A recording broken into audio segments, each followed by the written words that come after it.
እንዳትጠፋ እንዳትሞት የእግዚአብሔር ልጅ ኢየሱስ ክርስቶስ እሱ ሞቶልሃል፣ እሱ ነፍሱን አሳልፎ ሰጥቷል። ስለዚህ ወንድሜ ና ወደዚህ ጌታ ሂድ፣ ና ወደዚህ ጌታ አባቴ፣ እናቴ፣ ወንድሞቼ፣ እህቶቼ ወደዚህ ጌታ ነው። ይሄ ጌታ ሕይወት ይሰጥሻል። ይሄ ጌታ ሰላም ይሰጥሃል። ይሄ ጌታ እረፍት ይሰጥሃል። ወደዚህ ጌታ ባትመጣ ግን እኔ እነግርሃለሁ የሚጠብቅህ ገሃነም ነው፣ የሚጠብቅህ ሞት ነው፣ ሞት ነው የሚጠብቅህ።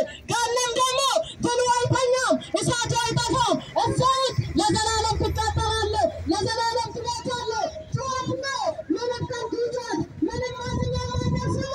ከንቱ ጩኸት ነው የምትጮኸው ገሃነም ውስጥ።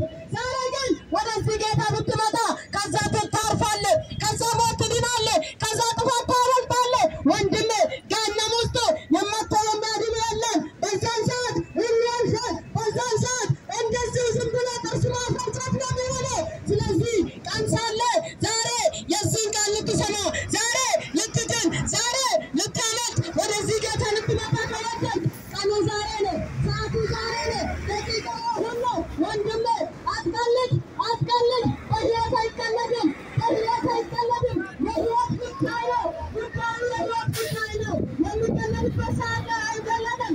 ዘመኑ መጥቷል፣ ቀኑ ደርሷል። እንደዚህ ላይ ለእግዚአብሔር ቃል ሲናገር በመጨረሻው ዘመን ወንድም በወንድም ላይ ይነሳል፣ እናት በልጇ ላይ ትነሳለች፣ መንግስት በመንግስት ላይ ይነሳልናል። ይሄ ሁሉ ተፈጽሞ፣ ይሄ ሁሉ ተደርጓል፣ ይሄ ሁሉ ሆኗል። ስለዚህ አሁን የሚሆነው የክርስቶስ ኢየሱስ መምጣት ነው፣ የእሱ መምጫ ነው።